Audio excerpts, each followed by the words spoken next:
My mother told me on Christmas Eve that because I was childless, it was my job to support them. She said this in the house I paid for, in front of the family I fed. So, I made one phone call to my lawyer and set in motion a plan that would teach them the true value of my job. This is where the story truly begins, and you won't want to miss what happens. Make sure you're subscribed to see it through to the end. We're always curious. Where in the world are you all watching from today? Let us know in the comments. The exhaustion that hit me when I turned off my car engine wasn't just physical. It was a deep, cellular weariness, the kind that settles in your bones after months of relentless stress. It was Christmas Eve, 7 p.m. My latest project, a massive software migration, had finally, blessedly, gone live an hour ago. I'd been at my desk since 5 a.m., surviving on stale coffee and the fumes of burnout. While the rest of the world was singing carols and drinking eggnog, I was navigating a last-minute server crisis. Now, sitting in the driveway of my mother's house, a house I paid the mortgage on, all I wanted was a hot shower and a quiet corner. I hauled the gifts from my trunk, my arms aching. I always overcompensated. Designer purses for my mother, Cynthia, and sister-in-law, Claire. The newest, most obscenely expensive gaming console for my brother, Mark. Extravagant, educational toys for their 2 children. It was a repeat performance of every birthday and holiday for the last 15 years. I provided the wow, and they provided the expectation. I let myself in, dragging the bags. The smell of roasted turkey and pine hit me, but it didn't feel welcoming. It just felt like a stage set for a play I was tired of acting in. "She's here," Cynthia trilled from the kitchen. She appeared, wiping her hands on an apron, her perfectly coiffed silver hair unruffled. My father, Finley, was asleep in his recliner, the television muttering about a blizzard. "Hi, Mom. Hi, Dad. Merry Christmas."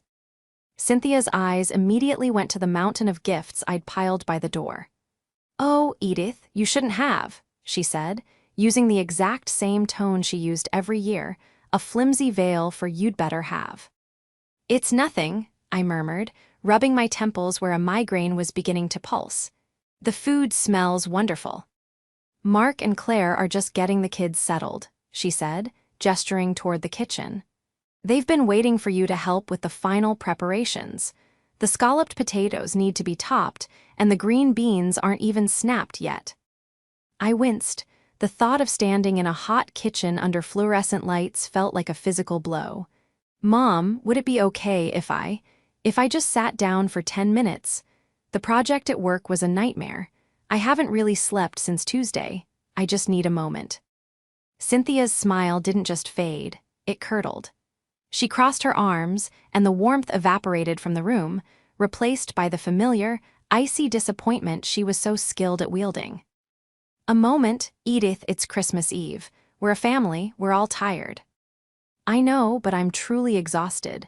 I feel like I might be sick, just 10 minutes on the couch." That's when she said it, the line that would sever the last thread. She scoffed, a short, sharp sound of derision. "Exhausted? From what, sitting at a computer? You don't know what real exhaustion is. You don't have a husband to look after or children to raise. You have nothing but time." I stared at her, my blood running cold. Behind her, Mark had emerged from the hallway. He was 39, perpetually between projects, and heard every word. He just leaned against the doorframe, arms crossed, a little smirk on his face. He was waiting for me to fold, just like I always did. Cynthia wasn't finished. "It's your job to help us," she declared, her voice rising with self-righteousness. "You're the one with the big career. We all have to do our part. Your part is just a little different." My part, my job. To be the family ATM, the beast of burden.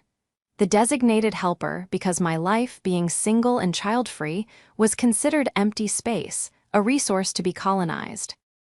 I looked from my mother's hard, entitled face to my brother's lazy smirk.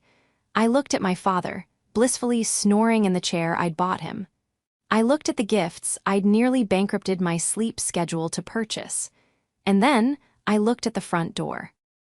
A strange, sharp clarity cut through my fatigue. It was like a light switch flicking on in a dark, cluttered room. I saw the clutter. I saw the exit. I didn't say a word. I didn't yell or cry. I simply dropped my purse strap from my shoulder. I let it thud onto the floor next to the pile of gifts. "Edith," Cynthia asked, her tone shifting from commanding to confused. "What are you doing? Stop being so dramatic." I turned my back on her, on all of them. I grabbed the handle of the front door, opened it, and walked out. Into the cold, silent night. As I pulled my car keys from my pocket, I heard the door open behind me. "Edith, where are you going? Get back here, you're ruining Christmas." I got in my car, started the engine, and backed out of the driveway, the crunch of the snow under my tires the only sound I made. The betrayal was so profound, so absolute, it was almost clarifying. The 20-minute drive to my own quiet, empty apartment felt like an eternity. My hands were shaking so hard on the steering wheel that I had to grip it with white-knuckled force. The shock was wearing off, replaced by a seismic, rolling wave of grief and rage. It wasn't just the words. It was the absolute, unvarnished truth behind them. It was the casual, brutal dismissal of my entire life, my sacrifices, my 70-hour work weeks. My job wasn't my career, it was to serve them. When I walked into my apartment, the silence was a relief. I dropped my keys, shed my coat, and collapsed onto my sofa. I didn't turn on the lights. I just sat in the dark, watching the snow fall outside my window, the blinking Christmas lights on my neighbor's balcony mocking me. My phone, which I'd put on silent during the project launch, was dark, but I knew it wouldn't stay that way. As if on cue, it lit up. The caller ID was Mom. I stared at it. It buzzed 3 times, stopped, and then immediately lit up again. "Mom," then again, "Mom." After the 4th missed call, a text message appeared. "Where are you? Your father is upset. You have made a terrible scene." I laughed, a dry, bitter sound. My father, who was asleep. I had made a scene by leaving. Another text, this time from Mark.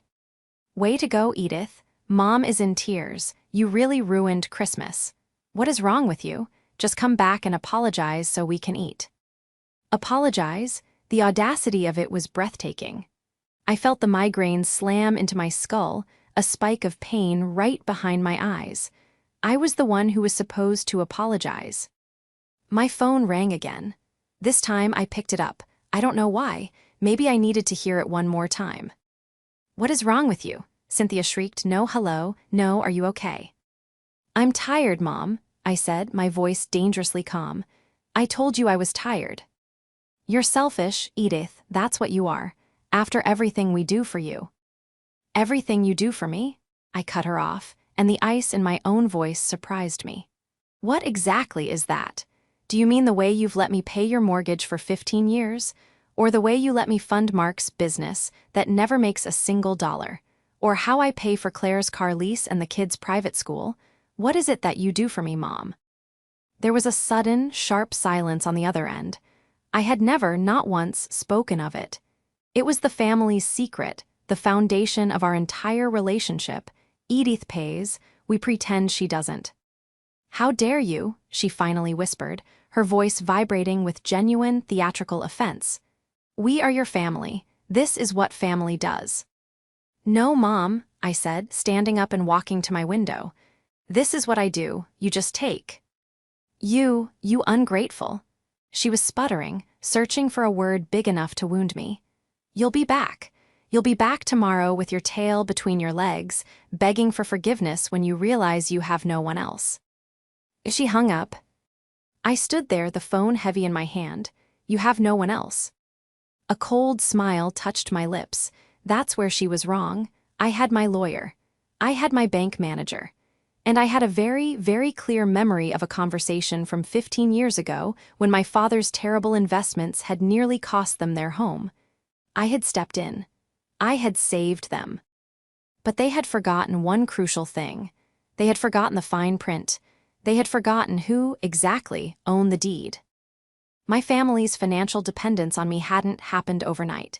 It was a slow creep. A series of temporary emergencies that had solidified into a permanent way of life.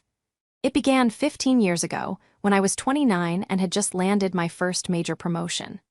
My father, Finley, a sweet but terribly naive man, had been day trading his retirement savings and had gotten entangled in a bad investment.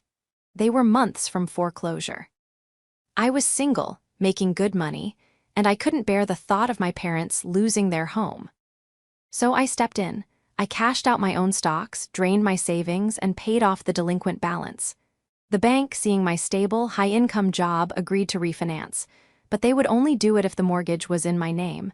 I was the sole borrower, the deed was transferred entirely to me. At the time, it seemed like a simple formality. "It's just paperwork, honey," Cynthia had cooed, "to protect your investment."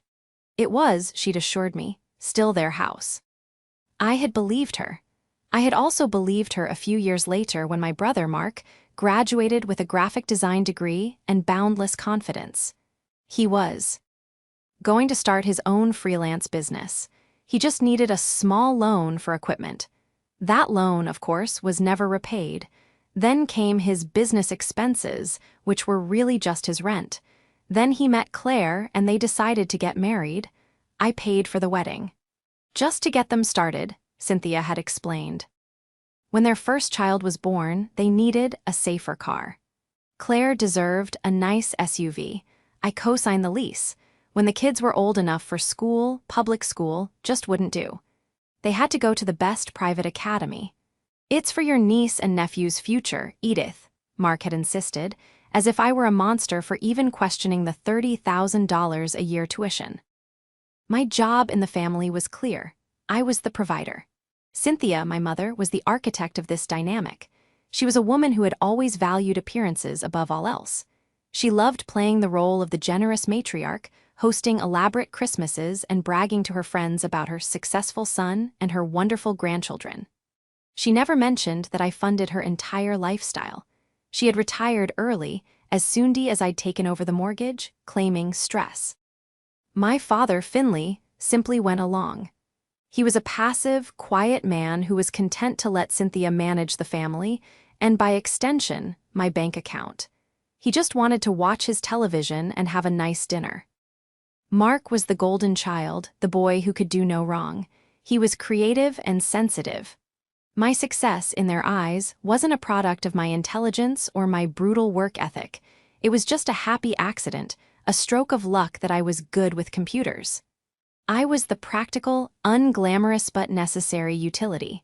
Mark was the art. Their image of me was so fixed, their entitlement so entrenched, that they never once considered the source of the money. They saw me as a machine that had just broken down. They genuinely believed I would be back, as my mother had shrieked. They couldn't conceive of a reality where I wouldn't. They had forgotten that the machine had an off switch. And they'd forgotten that I was the only one with her finger on it. I did not call them on Christmas Day. I turned off my phone, made myself a pot of tea, and slept for 14 hours. When I woke up, it was dark outside again. The feeling of clarity hadn't faded. It had sharpened into a cold, hard resolve. My phone, when I finally turned it on, had 37 missed calls and a cascade of text messages. They ranged from Claire's manipulative guilt trips. "The kids miss their Aunt Edith. They keep asking why you left them," to Mark's outright threats, "If you don't pick up, I'm coming to your apartment. You're acting insane." To Cynthia's mix of commands and feigned concern, "This isn't funny, Edith. Call me immediately. We are worried sick." Worried sick, not about me but about their allowance. I ignored them all. The next morning, December 26th, while the rest of the world was returning unwanted gifts, I was on the phone with my lawyer. "Sarah, hi, it's Edith. Merry Christmas. Listen, I need to make some structural changes to my portfolio." Sarah had been my estate lawyer for years. A sharp, no-nonsense woman who had helped me set up my will and investment accounts. "Structural changes, okay, what's on your mind?" "First," I said, pulling up my bank statements on my laptop, "I have several recurring automatic payments that I need to stop immediately. One is a car lease for a Claire last name. One is a tuition payment to the Northwood Academy. And one is a monthly transfer to a business account for Mark last name designs." There was a pause on Sarah's end. Okay, she said slowly. That's simple enough. You can do that through your bank. Why are you calling me? Because of the second part, I said, taking a deep breath. I need you to begin the process of selling the property at 124 Willow Creek Drive. This time, the silence was longer. Edith, Sarah said, isn't that where your parents live? Yes, the house is entirely in my name. The mortgage is in my name. I have been paying it and all the property taxes for 15 years. I no longer wish to own it. I see, Sarah said, and I could hear the faint sound of typing. This is a significant move, Edith, especially right after Christmas. It was a Christmas Eve revelation, Sarah. Got it. Well, the legal part is straightforward. It's your asset. You can sell it whenever you like. We'll need to serve them with a formal notice to vacate. Given the long-term, non-lease tenancy, we'll give them 60 days. That's generous. That's fine, I said. And Edith, what about the business you're funding? Mark's, was it? I seem to recall setting that up for you. It's a sole proprietorship, correct? Funded from your investment account. Yes, I said. And you are the sole proprietor, she stated. It wasn't a question. Yes, I am. So when you stop the payments, you're not just cutting him off. You're effectively dissolving his business. All the business assets, the computers, the car leased under that account, are legally your assets. A cold thrill went through me. I hadn't even considered that. Mark's entire professional identity was, legally, me. Good to know, I said. Let's start with the notice to vacate. Send it via certified mail, and I'll handle the bank. After I hung up with Sarah, I opened my laptop and logged into my bank. My fingers hovered over the mouse. This was the moment. 15 years of resentment, of being taken for granted, of being the invisible engine running their lives. I clicked, stop automatic payment. Confirmed, I clicked again, transfer funds. I emptied the business account for Mark Designs, transferring the $8,000 balance back to my own savings. I clicked a third time. Stop automatic payment. Tuition, confirmed, and the fourth, the car lease, confirmed. Then I called my bank's private client manager. Hi, David. I need to close the credit card for my authorized user, Cynthia last name. Yes, effective immediately. The trap wasn't just the house. The trap was the entire financial ecosystem I had built and which they had mistaken for the natural world. I had just introduced an extinction-level event. The first explosion happened 48 hours later. I was at my desk, deep in the project's post. Mortem analysis when my phone, which I'd left on vibrate, began to dance across the wood. The caller ID was Mark. I let it go to voicemail. He called back, and again, and again. Finally, a text message came through that was just a string of incoherent, furious keyboard smashes. It was followed by one that was chillingly clear. My business account is empty. My card was declined. What did you do? It wasn't a question. It was an accusation. I let him stew for an hour before he called again. This time, I answered. Edith, he roared. I had to pull the phone away from my ear. You stole my money. You stole all my money.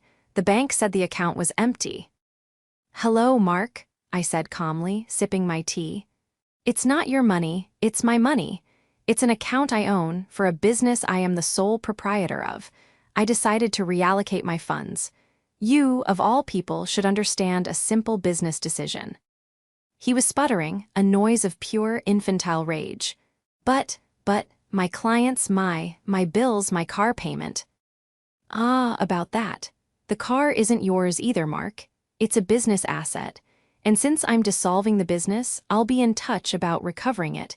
I'd advise you not to drive it. What? You're recovering my car? You can't do that. I can, and I am, but that's not why you called. You called because your card was declined. A hard lesson in budgeting, I suppose. You should try it sometime. You. I could hear him breathing, thick and heavy with panic. Mom was right. You're evil. You're trying to ruin me. Why are you doing this? Your mother made the terms perfectly clear on Christmas Eve, Mark. I'm just finally accepting my job.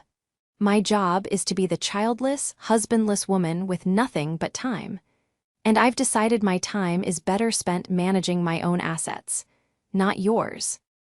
This is, I'm coming to your apartment. I wouldn't, I said, my voice as cold as the snow outside. The locks have been changed, and the concierge has your photo. You're not permitted on the property. I hung up. The silence that followed was delicious, but I knew it was just the appetizer. The main course would be Cynthia. It came the next day, a Saturday. The certified letter from Sarah had arrived. This time, the call was from a blocked number. I answered. It was Cynthia, and she was weeping. Not the crocodile tears of offense from Christmas, but the raw, terrified sobs of someone who has just had the rug pulled out from under them. Edith, honey, there's been a mistake. What's that, Mom? We got a letter from a lawyer. Her voice cracked. It's an eviction notice. It says we have to leave our home. It says we have 60 days. Edith, you have to call them. You have to fix this. It's a horrible, horrible mistake. It's not a mistake, Mom, I said, standing and walking to my window. What do you mean? This is our house. Finley and I have lived here for 30 years. And for the last 15, I have paid for it. The deed is in my name. The mortgage is in my name. The property tax bills, which you forgot to pay and which almost cost you the house, are paid by me. It is my house, and I have decided to sell it. Sell it, she shrieked, the tears vanishing, replaced by the familiar, venomous anger. Sell our home, you monster, you can't, your father is distraught. I heard Finley's voice in the background, thin and reedy. What's going on, Cynthia? Is that Edith? Tell her I said hello. He had no idea. He's distraught, Mom. Or are you? You just realized that your credit card was declined at the grocery store, didn't you? And Mark called you, hysterical about his car. It's all falling apart, isn't it? She was quiet. I had her. You are nothing, she finally hissed, her voice low and dangerous. You are a cold, empty woman, and you will die alone. We are the only family you have, and you are destroying us. You destroyed this, Mom. You just didn't realize it until the money stopped. You have 60 days to find a new place to live. I'd suggest Mark and Claire's apartment, but given that I'm also stopping the tuition payments for the kids, I imagine they'll be downsizing soon, too. I hung up the phone. The shockwave was complete. The fallout was just beginning. The next 2 weeks were a siege. My family, realizing their individual attacks were failing, regrouped. The 37 missed calls a day strategy was replaced by something more insidious, a coordinated guilt and smear campaign. They started with Claire. She sent me a long, rambling email, complete with photos of my niece and nephew. Edith, I know you are angry, but please think of the children. They are innocent in all this. Mark is a wreck. He can't sleep. He feels like his life is over. And now, Northwood Academy called. They said the spring semester tuition was recalled. Edith, we can't pull them out of school. It will traumatize them. How can you be so cruel as to punish 2 little children just because you had a fight with your mother? I forwarded the email to Sarah, my lawyer, with a single note. For the record. Then came the extended family. My Aunt Millie, Cynthia's sister, called me. Edith, dear, she began, her voice dripping with false sympathy. Your mother is just beside herself. She told me what's going on, that you're having some kind of breakdown, that you're selling their house out from under them. Honey, we all say things we don't mean at Christmas. Aunt Millie, I interrupted, my voice polite but firm. Did Mom also tell you that I have been paying her mortgage for 15 years? Did she tell you I've paid for every car, vacation, and designer purse she's owned since 2010? Did she tell you that she believes it's my job to do so because I'm single? Aunt Millie sputtered. Well, she said you were helping, as family does. I'm done helping, Aunt Millie. Thank you for your concern. I hung up. But they weren't done. The real escalation came from Mark. If he couldn't use his business, and he couldn't use his wife's guilt, he would try to use the law, or at least his idiotic interpretation of it. I received a second certified letter. This one wasn't from Sarah. It was a cease and desist from a cheap local lawyer alleging unlawful seizure of business assets and emotional distress. Mark was threatening to sue me for his company. I called Sarah immediately, laughing. "You're not going to believe this." "Oh, I believe it," she said grimly. "I just ran the full background check you asked for. The business was just the start. Your brother, Mark, has a string of debts you don't even know about. He has 2 outstanding personal loans and he's defaulted on, get this, a high-interest loan for a speedboat. A speedboat, Edith." I was stunned. A boat? Where did he get the money for? Oh, wait. He told me that was a new client retainer he needed me to advance him. "He's been using your money to finance a lifestyle even you weren't aware of," Sarah said. "And your parents knew. The boat loan cosigner was your father, Finley. They've all been lying to you. For years." The last flicker of doubt, the tiny, lingering ember of "Am I the monster?" was extinguished. They weren't just entitled, they were conspirators in a long-term, calculated fraud against me. Sarah said, "This cease and desist is garbage. It's an intimidation tactic. We will respond with a full accounting of the Mark Design's sole proprietorship, showing all funds originated from you and all assets belong to you. We will also include a copy of the deed to your parents' house. And I think it's time we mention the boat. We will send a copy of this response not just to his lawyer, but to your parents as well." The second confrontation was not a phone call. It was a full-scale ambush. A week later, on a Sunday, my concierge buzzed. "Ms. Edith, your family is here." They are, rather insistent. "I am not available," I said. "They refuse to leave the lobby, ma'am. They are causing a disturbance." I sighed. "Fine, let them up, but please send security up with them." 2 minutes later, there was a furious pounding on my door. I opened it to find Cynthia, Finley, Mark, and Claire, all looking windswept and furious. A large security guard stood impassively behind them. "You," Cynthia shrieked, pointing a finger at me. "You're not just kicking us out, you're trying to send your brother to jail? A boat? You're telling his lawyer about a boat." "I'm not telling him anything," I said, leaning against my doorframe. "Sarah is simply responding to his legal threat with a statement of fact. Mark, you threatened to sue me. Did you think I wouldn't respond?" Mark, for the first time, looked terrified. The lazy smirk was gone, replaced by the pale, clammy look of a cornered rat. That was just to get you to talk." "Well, you have my attention," I said. "And you have Sarah's. And now, you have the attention of your other creditors, who will be very interested to know that your primary source of income has dried up." "Edith, please," my father, Finley, finally spoke. He stepped forward, his hands trembling. This is just a misunderstanding. We can talk about this. Your mother, she's not well." "She was well enough to tell me my life was empty and that my only job was to serve her," I said, my gaze hardening. "And you were well enough to co-sign a fraudulent loan for your son, using my money as the collateral. Did you think I'd never find out, Dad?"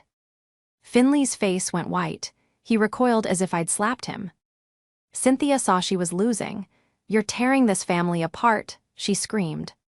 "No, Mom," I said, my voice dropping to a calm, final whisper. "I'm just turning off the life support. The family was already dead. You killed it." I looked at the security guard. "They're trespassing. Please escort them out." As they were herded back toward the elevator, Cynthia had one last, pathetic shot. "You'll regret this. You'll be all alone." I smiled, a real, genuine smile. "I'm not alone, I'm free." I closed the door. The 60-day notice was set to expire on the last day of February. In that time, my family's attempts to contact me became more and more pathetic. They devolved from threats and guilt to desperate, one-line texts. "Please talk to us." "Edith, call your mother. We can fix this." But they never, not once, included the words, "We're sorry." They didn't want reconciliation, they wanted the money back on. I had given Sarah instructions to list the house on March 1st. My parents, it seemed, were in denial, convinced I would blink. They made no effort to pack, no effort to look for a new place. They were staging a sit-in, believing I wouldn't have the heart to actually make my elderly parents homeless. The last week of February, Sarah confirmed my suspicions. "They're still there, Edith. The realtor did a drive-by. Lights are on, cars are in the drive. They're calling your bluff. We need to be prepared to proceed with a formal eviction on Monday." But I had a better idea, a more public one. Claire in. A last-ditch effort to prove they were a normal, happy family had been posting all over social media about a big family dinner for my father's 69th birthday. It was scheduled for Saturday, March 2nd, at their house. My house. The invitation I received via text, full of smiley face emojis, was transparently a trap. A final attempt to get me in that house, where the combined emotional weight of the family could be brought to bear on me. "Sarah," I said on the phone, "are you free on Saturday evening, and can you bring the realtor?" Saturday night, I didn't arrive with a gift. I arrived in a separate car from Sarah and Mr. Henderson, the realtor, a tall, imposing man in a sharp suit. I had asked them to park down the street and wait for my text. I walked up the driveway, the same driveway I'd pulled into on Christmas Eve. I could hear music and laughter from inside. They were really putting on a show. I rang the bell. Mark opened the door. His face, when he saw me, was a bizarre mix of hope and resentment. "Edith, you came." "You invited me," I said, stepping inside. The scene was surreal. The dining room was set for a feast. Aunt Millie was there, along with a few of my parents' old friends. Everyone stopped talking when they saw me. Cynthia emerged from the kitchen, a strained, brittle smile plastered on her face. "Edith, darling, we were so worried you wouldn't make it." She bustled over to hug me, but I held up a hand. "I'm not here for the party, Mom." The smile wavered. What do you mean, dear? It's your father's birthday." "His birthday was last week," I said. "This isn't a party, it's an ambush, and I'm afraid it's not going to work."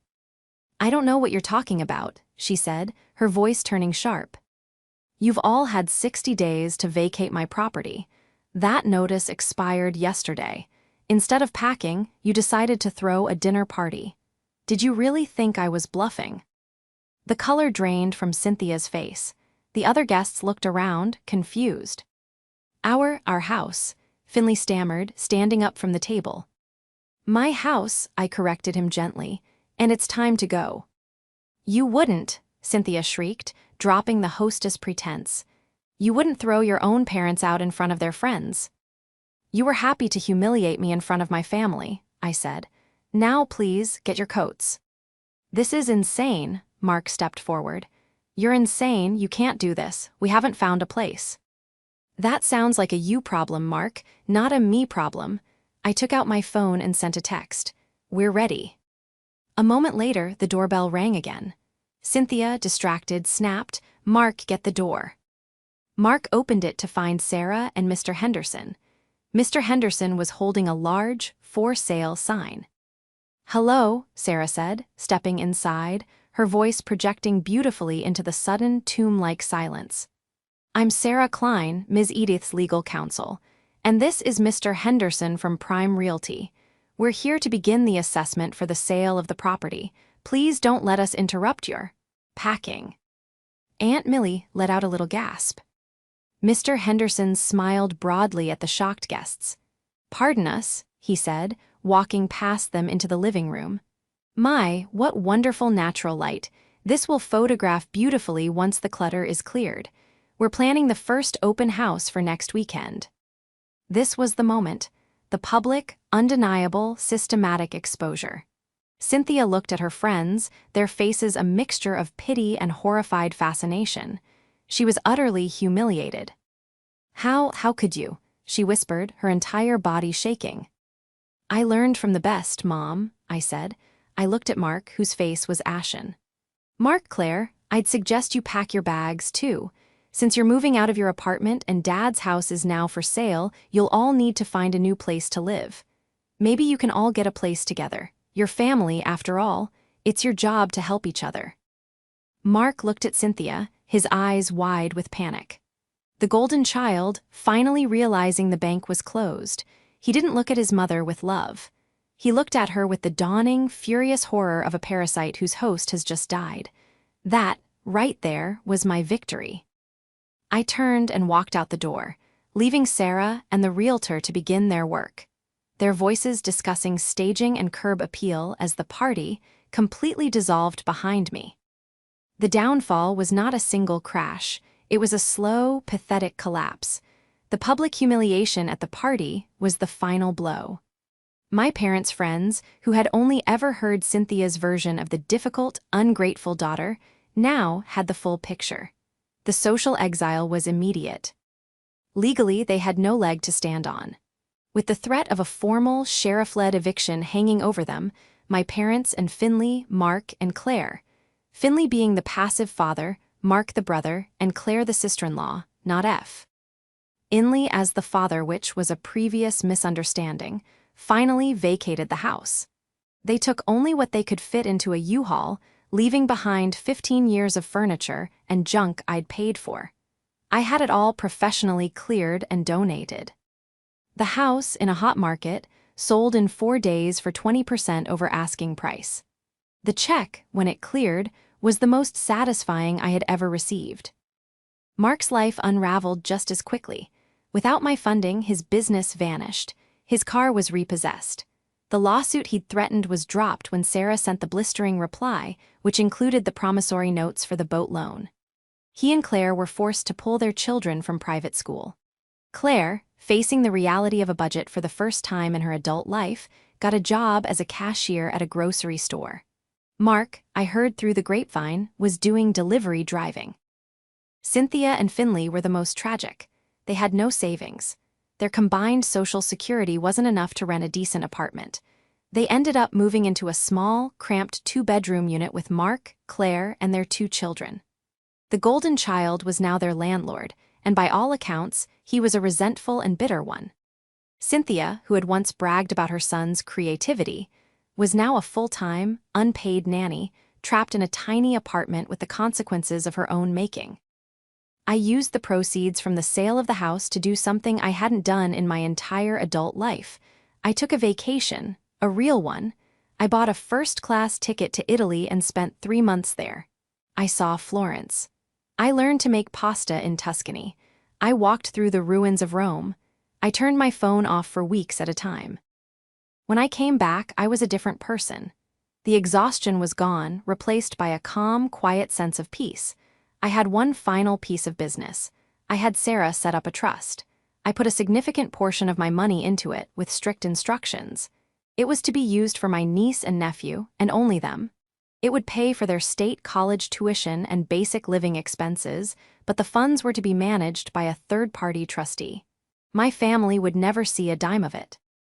It was my one, final act, protecting the children from the cycle their parents had created. I never spoke to Cynthia, Finley, or Mark again. There were no apologies, no late-night calls. There was only silence. I had cut out the rot, and in its place, something new had a chance to grow. I had my career, I had my friends, and I had, for the first time, my own life. And it was more than enough.